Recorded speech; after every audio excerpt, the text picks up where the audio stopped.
मानव जीवन के अनगिनत प्रश्नों में सबसे बड़ा प्रश्न यही है कि अंततः शांति कहाँ है, सुख क्या है और मन की चंचलता से मुक्ति कैसे संभव है। जब मन अशांत होता है तो बाहरी संसार का कोई भी सुख टिकाऊ नहीं लगता। बुद्ध ने इन्हीं प्रश्नों के उत्तर खोजते हुए एक मार्ग पाया, एक अनुभवात्मक, वैज्ञानिक और आत्मनिरीक्षण पर आधारित मार्ग, जिसे आज हम बुद्ध धर्म के नाम से जानते हैं। इस मार्ग का प्रवेश द्वार है आनापानसति, श्वास के आवागमन पर जागरूकता। ये कोई धार्मिक कर्मकांड नहीं, बल्कि एक अत्यंत सरल लेकिन प्रभावशाली ध्यान विधि है जो व्यक्ति को स्वयं की गहराई में ले जाती है। यह अभ्यास न किसी मंत्र पर आधारित है, न किसी देवी देवता की कल्पना पर। यह शुद्ध अवलोकन है, एक साक्षी भाव जो केवल अपने भीतर चल रही स्वाभाविक सांस को देखता है, बिना उसे रोके या बदले। जब गौतम बुद्ध ने बोधि प्राप्त किया तो उन्होंने जो पहला ध्यान अभ्यास सिखाया वो यही आनापानसति था। क्यों? क्योंकि यही वो मूलभूत विधि है जो मन को वर्तमान क्षण में स्थिर करना सिखाती है। ये मन को काबू में लाने का पहला चरण है। सांस पर ध्यान केंद्रित करना न तो किसी जाति, धर्म या पंथ की सीमा में बंधा है और न ही किसी विशेष भाषा या संस्कृति का मोहताज। ये सार्वभौमिक है, जैसे कि स्वयं सांस। हर व्यक्ति जन्म से ही सांस लेता है, परंतु बहुत कम लोग हैं जो इस सांस को जागरूकता से महसूस कर पाते हैं।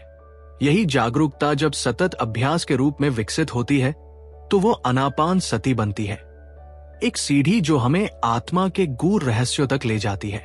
ये पुस्तक उन सभी लोगों के लिए है जो जीवन में मानसिक शांति, संतुलन और भीतर की गहराई को पाना चाहते हैं। ये किसी धर्म परिवर्तन की नहीं, बल्कि आत्म परिवर्तन की यात्रा है। चाहे आप छात्र हो, गृहस्थ हो, नौकरी पेशा हो या साधक, यदि आपके भीतर स्वयं को जानने की प्यास है तो आनापानसति आपके लिए एक दीपक बन सकती है। इस पुस्तक में हम इस अभ्यास को बौद्ध दृष्टिकोण से, लेकिन व्यवहारिक और आधुनिक संदर्भों में समझेंगे। यहां कोई दार्शनिक शब्दजाल नहीं, केवल अनुभव आधारित मार्गदर्शन है। अब हम इस गूढ़ रहस्य की पहली परत को उठाएंगे। सांस के साथ हमारी चेतना का संबंध क्या है और क्यों बुद्ध ने इसे ध्यान की पहली सीढ़ी बताया। यही हमारे अध्यायों की यात्रा की शुरुआत है। अध्याय 1, आनापानसति का मूल अर्थ। मनुष्य जन्म से लेकर मृत्यु तक निरंतर सांस लेता है, परंतु यह प्रक्रिया इतनी स्वाभाविक और निरंतर होती है कि हम इसे महसूस ही नहीं करते। आनापानसति का अर्थ है अन अर्थात अंदर की सांस, आपान अर्थात बाहर की सांस, और सति का अर्थ होता है जागरूकता या स्मृति। यानी ये अभ्यास सांस के अंदर बाहर के प्रवाह पर जागरूक बने रहने का है। इस ध्यान पद्धति में हम न तो किसी मंत्र का जाप करते हैं, न किसी कल्पना या भाव पर ध्यान केंद्रित करते हैं। हम केवल बैठते हैं, आंखें बंद करते हैं और अपनी स्वाभाविक सहज सांस को बिना किसी छेड़छाड़ के जैसी है वैसी देखना शुरू करते हैं। ये सुनने में जितना सरल लगता है, उतना ही ये अभ्यास हमारी आत्मा की गहराइयों तक जाने का माध्यम बन सकता है। बुद्ध ने जब ध्यान की बात की तो उन्होंने सबसे पहले मन की गति को रोकने और उसे वर्तमान में टिकाने की आवश्यकता को समझाया, और इसके लिए जो अभ्यास उन्होंने सबसे पहले सिखाया वो आनापानसति था। ये अभ्यास मन को वर्तमान क्षण में लाने का माध्यम है, क्योंकि जब भी हम अपनी सांस पर ध्यान देते हैं, हमारा मन भूतकाल की यादों या भविष्य की चिंताओं से हटकर इसी क्षण में आ जाता है। सांस ही वह सेतु है जो शरीर और मन को जोड़ती है। जब हम सांस को देखना शुरू करते हैं तो अनायास ही हम अपने मन की गहराइयों से जुड़ने लगते हैं। धीरे धीरे हम जानने लगते हैं कि हमारा मन कितना चंचल है, कैसे वो एक पल में सैकड़ों विचारों की यात्रा कर लेता है। और तब हमें यह भी समझ आने लगता है कि ध्यान का अर्थ क्या है। विचारों से भागना नहीं, बल्कि उन्हें शांतिपूर्वक देखना, समझना और उनसे ऊपर उठना। आनापानसति में हम कोई भी विशेष सांस लेने की कोशिश नहीं करते, नहीं उसे गहरा करने की कोई चेष्टा करते हैं। हम केवल स्वाभाविक रूप से आती जाती सांस को महसूस करते हैं, नाक के छिद्रों पर जहां हवा का स्पर्श होता है। जैसे जैसे ध्यान गहराता है, सांस की गति धीमी होती जाती है और मन भी शांत होने लगता है। ये कोई कल्पनालोक नहीं, बल्कि एक जीवंत अनुभव है, अपने भीतर उतरने का अनुभव। एक ऐसा अनुभव जो किसी धर्म ग्रंथ में पढ़ने से नहीं, बल्कि स्वयं अनुभव करने से ही समझा जा सकता है। बुद्ध ने कहा था, अप दीपो भव, यानी स्वयं अपने दीपक बनो। आनापान सती वही दीपक है जो भीतर की अंधकार में रोशनी लाता है। यह अभ्यास न केवल मानसिक शांति देता है, बल्कि हमारे आचरण, दृष्टिकोण और जीवन के प्रति दृष्टि को भी बदल देता है। जब मन वर्तमान में रहता है तो निर्णय स्पष्ट होते हैं, भावनाएं संतुलित रहती हैं और जीवन में सहजता आती है। यह ध्यान किसी संप्रदाय या जाति का नहीं, ये एक मानवीय प्रयोग है, हर किसी के लिए जो अपने जीवन में गहराई चाहता है। इस अध्याय के माध्यम से हमने ये समझा कि आनापान सती केवल एक ध्यान विधि नहीं, बल्कि एक आंतरिक यात्रा की शुरुआत है। यह वह पहला कदम है जो आत्मनिरीक्षण, संयम और अंततः निर्वाण की ओर ले जाता है।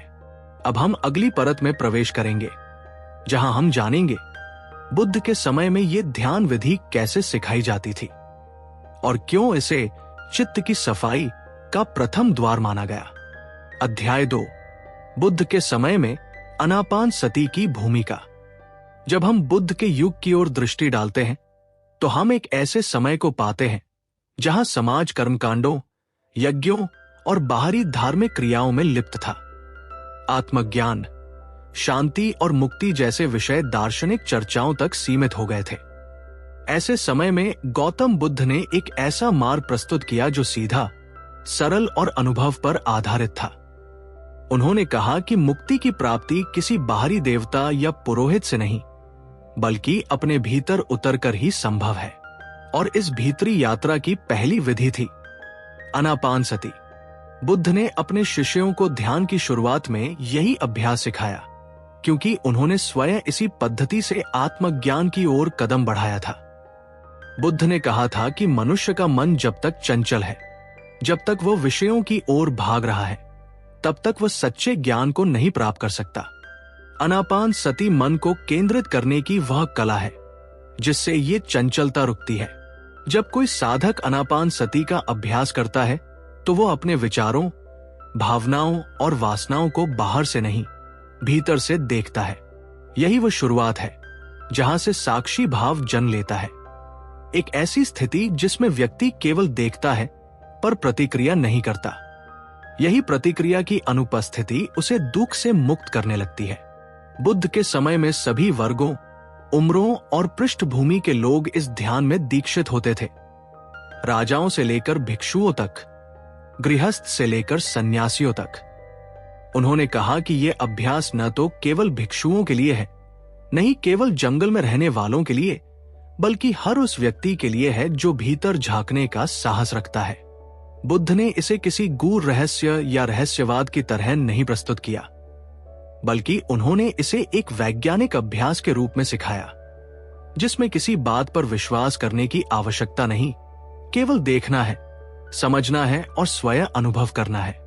बुद्ध ने सतीपट्ठान सूत्र में विस्तार से बताया कि कैसे आनापान सती के माध्यम से शरीर, वेदना, चित्त और धम्म की अनुभूति की जा सकती है। यह ध्यान केवल सांस तक सीमित नहीं रहता, बल्कि धीरे धीरे जीवन के प्रत्येक क्षण तक फैलने लगता है। यही कारण है कि बुद्ध ने इसे मुक्ति का द्वार कहा। उनकी ध्यान विधि का पहला चरण आनापान था, फिर विपश्यना। पहले मन को सांस पर केंद्रित करके स्थिर किया जाता है, फिर उसी स्थिरता के साथ मन को शरीर और मन की गहराइयों में उतारा जाता है। बुद्ध के समय में ध्यान का यह रूप जनमानस के लिए क्रांतिकारी था, क्योंकि यह बाहरी कर्मकांडों को निरस्त करता था और व्यक्ति को स्वयं की जिम्मेदारी उठाने की शिक्षा देता था। वह कहते थे, ईश्वर तुम्हें नहीं बचाएगा, कोई पुरोहित या यज्ञ तुम्हें मुक्त नहीं करेगा, केवल तुम्हारा प्रयास, तुम्हारी जागरूकता और तुम्हारा अभ्यास ही तुम्हें मोक्ष की ओर ले जाएगा। ये बातें तब भी उतनी ही सच थी। और आज भी उतनी ही प्रासंगिक है। इस अध्याय में हमने देखा कि आनापान सती न केवल एक तकनीक थी, बल्कि बुद्ध के संपूर्ण ध्यान पथ का मूल आधार थी। ये वह जड़ है जिससे ध्यान की अन्य शाखाएं और फल विकसित होते हैं। ये वह अभ्यास है जिसने हजारों साधकों को जागृति की ओर बढ़ाया। अब हम उस विधि की ओर बढ़ेंगे जिसमें सांस पर ध्यान केंद्रित करने की वास्तविक प्रक्रिया को विस्तार से समझाया गया है। एक अभ्यास जो सरल लगने के बावजूद जीवन को पूरी तरह बदल सकता है। अध्याय 3, सांस पर ध्यान केंद्रित करने की प्रक्रिया। सांस जीवन का आधार है। जब बच्चा जन्म लेता है तो सबसे पहले वो सांस लेता है, और जब मृत्यु आती है तो सबसे अंतिम क्रिया होती है, एक अंतिम सांस।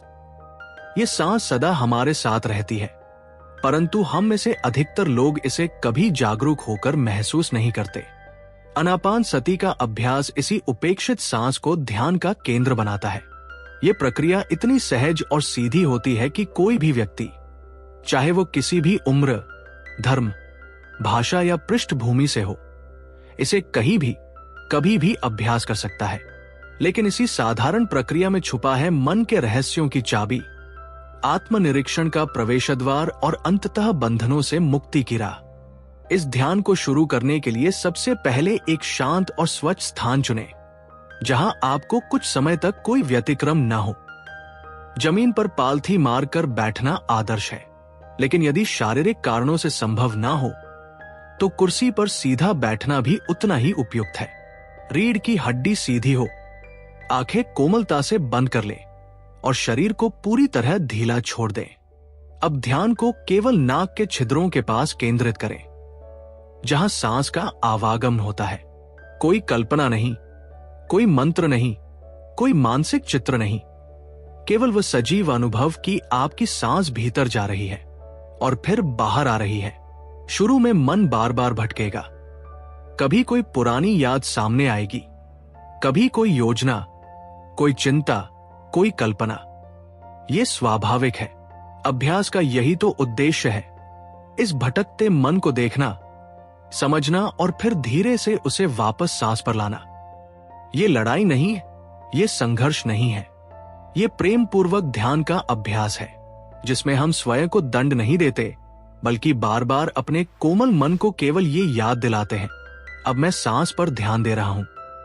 यही स्मरण ही सती है, जागरूकता। जैसे जैसे अभ्यास गहराता है, सांस की अनुभूति सूक्ष्म होती जाती है। आप महसूस करेंगे कि सांस की गति धीमी हो रही है और आप उसी के साथ भीतर उतरते जा रहे हैं। कुछ ही समय में आप ये भी जानने लगेंगे कि आपका मन एक पल में कितना कितना भटकता है, और तभी आप जागरूक हो जाते हैं कि अब तक आप जीवन कितने अनजाने में जी रहे थे। ये जानना ही असली शुरुआत है। यहीं से ध्यान, परिवर्तन और भीतर की यात्रा आरंभ होती है। सांस पर ध्यान केंद्रित करना न तो किसी परिणाम को पाना है, न किसी विशेष अनुभव की इच्छा करना। यदि कोई सुखद अनुभूति आए तो उसे भी केवल देखें, यदि बेचैनी हो तो उसे भी देखें। अभ्यास का लक्ष्य केवल यह है कि आप जो कुछ भी हो रहा है उसे वैसा का वैसा देख सके, बिना प्रतिक्रिया, बिना अपेक्षा, बिना हस्तक्षेप। यही साक्षी भाव ही आनापान सती का मूल है। यह अभ्यास दिन में 10 मिनट से शुरू किया जा सकता है। धीरे धीरे समय बढ़ाए, 30 मिनट, फिर 1 घंटा। नियमितता सबसे महत्वपूर्ण है। यह कोई एक दिन की क्रिया नहीं, बल्कि एक जीवन शैली बन जाती है। और जब यही ध्यान जीवन के हर क्षण में उतरने लगता है, चलते समय, खाते समय, बात करते समय, तब हम केवल ध्यान नहीं करते, बल्कि स्वयं ध्यान बन जाते हैं। इस अध्याय में हमने ये जाना कि सांस पर ध्यान केंद्रित करना न केवल मानसिक शांति की ओर पहला कदम है, बल्कि यह आत्म जागृति की नींव है। यह अभ्यास जितना सरल लगता है, उतना ही गहन और परिवर्तनकारी सिद्ध होता है, यदि इसे श्रद्धा, धैर्य और सतत अभ्यास के साथ अपनाया जाए। अब हम अगले अध्याय की ओर बढ़ेंगे, जहां हम जानेंगे आनापान सती और वर्तमान क्षण की शक्ति के बीच का रहस्यपूर्ण संबंध, जो आज के व्यस्त, तनावपूर्ण जीवन में हमें शांति की ओर ले जा सकता है। अध्याय 4, आनापान सती और वर्तमान क्षण की शक्ति। मनुष्य का मन स्वभावतः या तो भूतकाल में भटकता रहता है या भविष्य की कल्पनाओं में उलझा रहता है।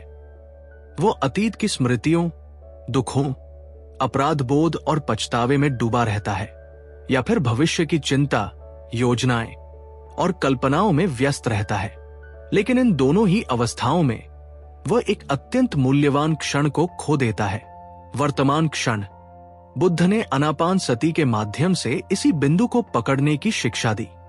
उन्होंने कहा कि यदि तुम इस क्षण में जाग गए तो तुमने जीवन के संपूर्ण सत्य को पकड़ लिया, और यदि ये क्षण हाथ से फिसल गया तो तुम भटकते रहोगे, चाहे कितने ही यज्ञ, पाठ, उपवास या कर्मकांड क्यों न करो।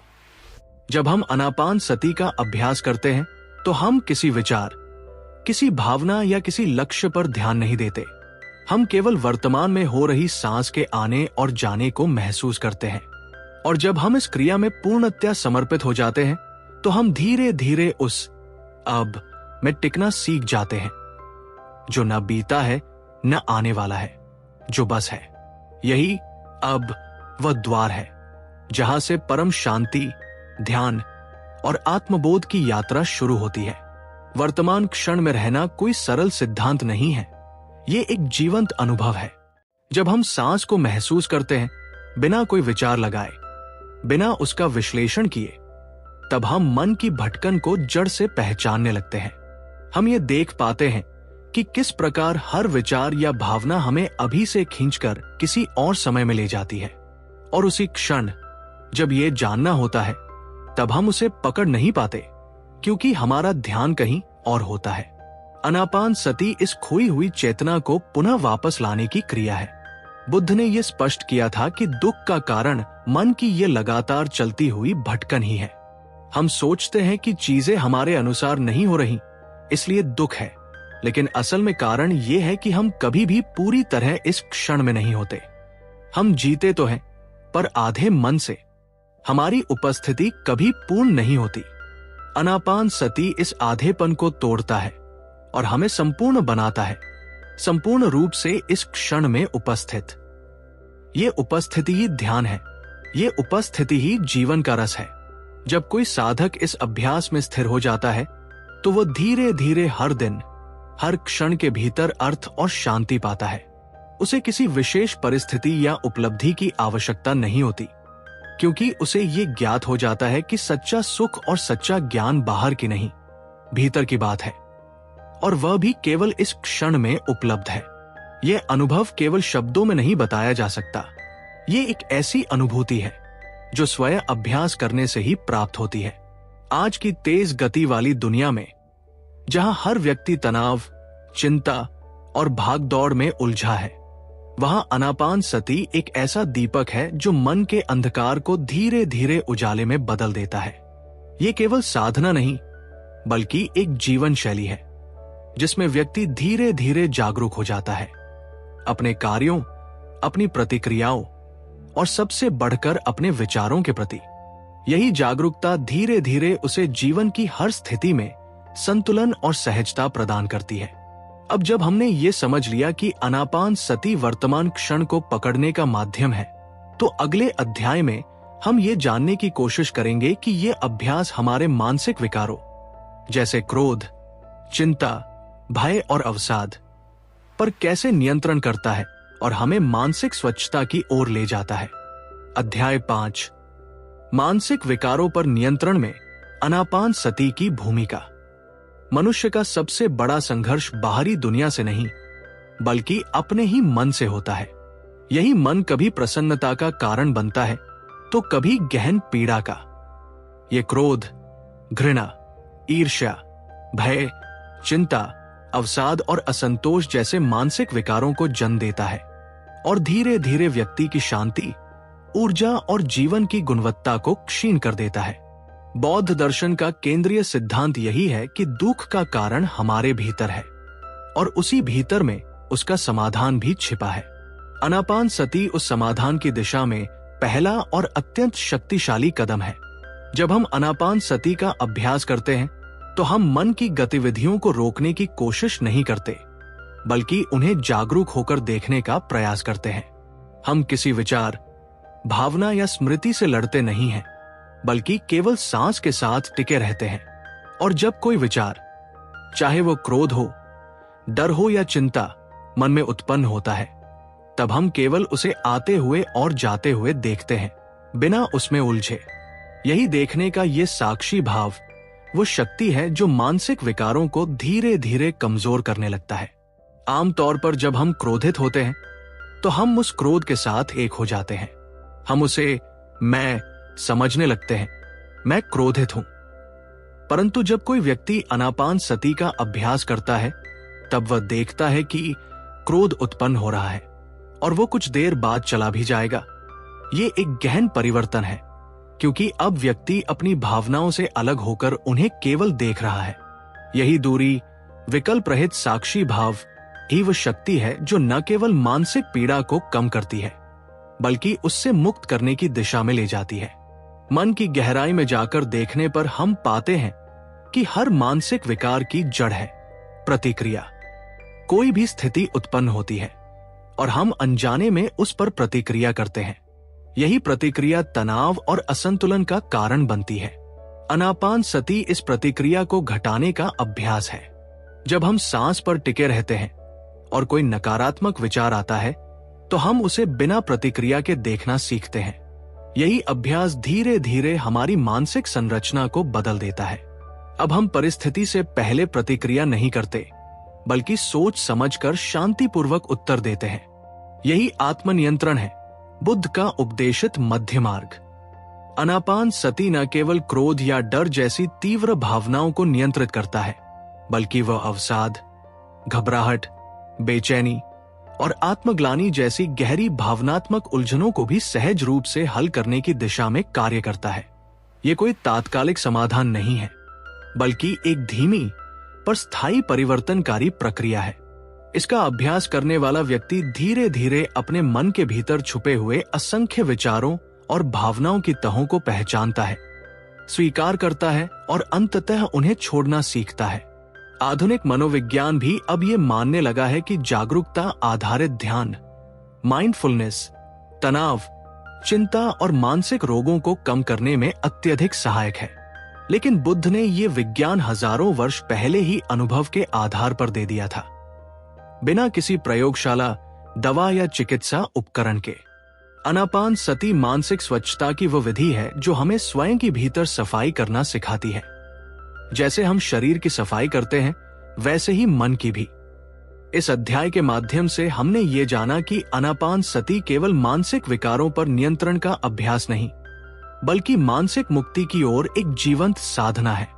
ये अभ्यास हमें हमारे भीतर के अंधकार से बाहर निकालकर प्रकाश की ओर ले जाता है, धीरे धीरे लेकिन स्थायी रूप से। अब अगली कड़ी में हम जानेंगे कि आज के आधुनिक जीवन, भागदौड़ और तनावपूर्ण दिनचर्या में आनापान सती कैसे एक संबल बन सकती है और कैसे ये ध्यान विधि हमारे दैनिक जीवन को अधिक संतुलित, शांत और आनंदमय बना सकती है। अध्याय 6, आधुनिक जीवन में आनापान सती की उपयोगिता। आज का युग विज्ञान, तकनीक और प्रगति का युग है। सुविधाएं बढ़ी हैं, साधन तेज हुए हैं, लेकिन क्या हम भीतर से उतने ही शांत हुए हैं? उत्तर न में है। मनुष्य की बाहरी यात्रा जितनी तेज हुई है, उसकी आंतरिक यात्रा उतनी ही छिन्न भिन्न हो गई है। आज हर व्यक्ति समय की कमी, तनाव, दबाव और मानसिक थकान से जूझ रहा है। इस तेज रफ्तार जीवन में हम दौड़ तो बहुत रहे हैं, लेकिन भीतर खोखले होते जा रहे हैं। ऐसी स्थिति में आनापान सती केवल एक ध्यान विधि नहीं, बल्कि एक आवश्यक जीवन तकनीक बन जाती है, जो न केवल हमारे मन को शांत करती है, बल्कि हमारी सोच, व्यवहार और निर्णय क्षमता को भी स्पष्ट बनाती है। आज के जीवन में सबसे बड़ी समस्या है विचलित मन। हम एक समय में कई चीजें करना चाहते हैं। खाना खाते समय फोन देखना, बात करते समय मेल चेक करना, सोते समय सोशल मीडिया पर स्क्रॉल करना। ये मल्टीटास्किंग जैसी लगने वाली आदतें हमारे ध्यान को विखंडित करती है और हमें भीतर से थका देती है। आनापान सती हमें दोबारा से एकाग्र होना सिखाती है। एक क्षण में केवल एक कार्य पूरी जागरूकता के साथ। जब हम केवल सांस को महसूस करते हैं तो वो अभ्यास हमारे मस्तिष्क को दोबारा केंद्रित होना सिखाता है और ये प्रभाव धीरे धीरे हमारे दैनिक जीवन में उतरने लगता है। तनाव और चिंता आधुनिक जीवन के सबसे सामान्य मानसिक रोग बन चुके हैं। ये भावनाएं शरीर में हार्मोनल असंतुलन, नींद की कमी, रक्तचाप और पाचन की समस्याएं पैदा करती है। आनापानसति इन मानसिक स्थितियों को बाहर से नहीं, भीतर से हल करती है। ये अभ्यास हमें सिखाता है कि जब भी मन बेचैन हो तो बाहर की दुनिया में हल ढूंढने की जगह कुछ पल आंखें बंद कर सांस को महसूस किया जाए। ये छोटा सा विराम शरीर के तनाव को तुरंत कम करता है और मस्तिष्क को राहत देता है। कार्यालयों, स्कूलों और अस्पतालों में भी अब ध्यान की उपयोगिता को स्वीकार किया जाने लगा है। कई देशों में तो आनापानसति आधारित माइंडफुलनेस प्रोग्राम बच्चों और कर्मचारियों के लिए अनिवार्य किए गए हैं। क्यों? क्योंकि ये अभ्यास न केवल मानसिक स्वास्थ्य को बेहतर करता है बल्कि कार्य क्षमता, ध्यान, रचनात्मकता और सहनशीलता को भी बढ़ाता है। जीवन में जब हम ध्यान से कार्य करते हैं तो हमारी भूलें कम होती हैं, निर्णय अधिक स्पष्ट होते हैं और संबंधों में भी अधिक संवेदनशीलता आती है। इसके अतिरिक्त आनापानसति हमारे डिजिटल जीवन के दुष्प्रभाव को भी संतुलित करने में सहायक है। आज जब हम हर क्षण स्क्रीन से जुड़े रहते हैं तब कुछ पल आंखें बंद करके स्वयं की सांस को महसूस करना, ये हमें हमारी डिजिटल थकान से बाहर निकालता है। ये एक सहज रीसेट बटन है जो हमें दोबारा ऊर्जा और ताजगी प्रदान करता है। आनापानसति की सबसे सुंदर बात यह है कि इसे किसी विशेष समय, स्थान या वस्त्र की आवश्यकता नहीं। ये ट्रेन में बैठकर, दफ्तर में एक कोने में या दिन के किसी भी विराम में किया जा सकता है। केवल 2 मिनट भी यदि पूरी जागरूकता से सांस देखी जाए तो वो हमारी मानसिक दशा को परिवर्तित कर सकती है। यही इसका अद्भुत गुण है, सरल लेकिन गहन। इस अध्याय में हमने ये जाना कि आनापानसति केवल एक प्राचीन ध्यान पद्धति नहीं बल्कि आधुनिक जीवन की आवश्यकता है। ये हमें न केवल मानसिक रूप से स्वस्थ बनाती है बल्कि हमारे भीतर वह स्थिरता और गहराई लाती है जो जीवन को अर्थपूर्ण बनाती है। अब हम आगे बढ़ेंगे उस अध्याय की ओर जहां हम आनापानसति की अभ्यास विधियों को विस्तार से समझेंगे। किन बातों का ध्यान रखना चाहिए, कैसे शुरू करें और क्या क्या सावधानियां आवश्यक है। अध्याय 7, अभ्यास की विधियां और सावधानियां। आनापानसति ध्यान एक अत्यंत सरल लेकिन अत्यधिक प्रभावशाली अभ्यास है। इसकी गहराई को समझने और अनुभव करने के लिए इसे सही विधि से, नियमितता के साथ और आवश्यक सावधानियों को ध्यान में रखकर किया जाना अत्यंत आवश्यक है। इस अध्याय में हम जानेंगे कि इस ध्यान को आरंभ कैसे किया जाए, कैसे इसे जीवन का हिस्सा बनाया जाए और किन बातों का विशेष ध्यान रखना आवश्यक है ताकि अभ्यास फलदायी हो। अभ्यास की शुरुआत करने के लिए सबसे पहले एक शांत और व्यवस्थित स्थान चुनें। यह कोई विशेष मंदिर या आश्रम होना जरूरी नहीं, बल्कि घर का कोई कोना जहां कुछ समय तक किसी का हस्तक्षेप न हो पर्याप्त है। बैठने की मुद्रा आरामदायक होनी चाहिए, पीठ सीधी, गर्दन संतुलित, आंखें बंद और शरीर ढीला। आप चाहे तो जमीन पर ध्यान आसन या कुशन पर बैठें और यदि शरीर अनुमति न दे तो कुर्सी पर भी बैठा जा सकता है। बस इतना ध्यान रहे कि रीढ़ की हड्डी सीधी रहे ताकि ऊर्जा का प्रवाह बाधित न हो। ध्यान के समय कोई मंत्र नहीं जपना है, कोई कल्पना नहीं करनी है और न ही सांस को नियंत्रित करने की कोशिश करनी है। केवल सांस को जैसी है वैसी देखना है, आती हुई सांस, जाती हुई सांस। यदि सांस तेज है तो तेज के साथ, यदि वह धीमी है तो धीमी के साथ, बिना किसी हस्तक्षेप, बिना अपेक्षा। सांस नाक के छिद्रों पर जहां उसका हल्का सा स्पर्श होता है वही ध्यान केंद्रित करना है। शुरुआत में मन बार बार भटकेगा, कभी बीते हुए दिनों की स्मृति, कभी भविष्य की योजना, कभी कोई इच्छा या कल्पना बीच में आ जाएगी। ये सामान्य है।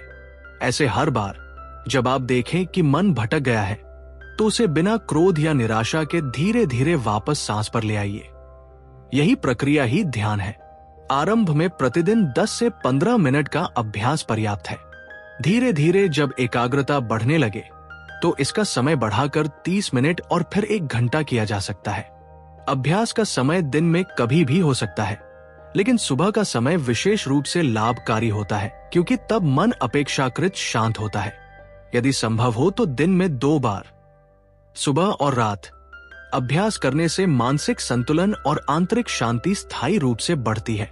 अब बात करते हैं उन सावधानियों की जिनका पालन करके ये ध्यान अभ्यास अधिक प्रभावशाली बनता है। सबसे पहली बात, अधीरता से बचे। यह ध्यान कोई तात्कालिक चमत्कार नहीं करता। ये एक प्रक्रिया है, एक तप है जो धीरे धीरे मन के गहन स्तरों को शुद्ध करता है। इसलिए परिणाम की अपेक्षा न करते हुए केवल नियमित अभ्यास करें। दूसरी बात, अभ्यास के दौरान किसी विशेष अनुभव की लालसा न रखें। यदि कोई सुखद अनुभूति आए तो उसे भी देखें, यदि बेचैनी हो तो उसे भी देखना है।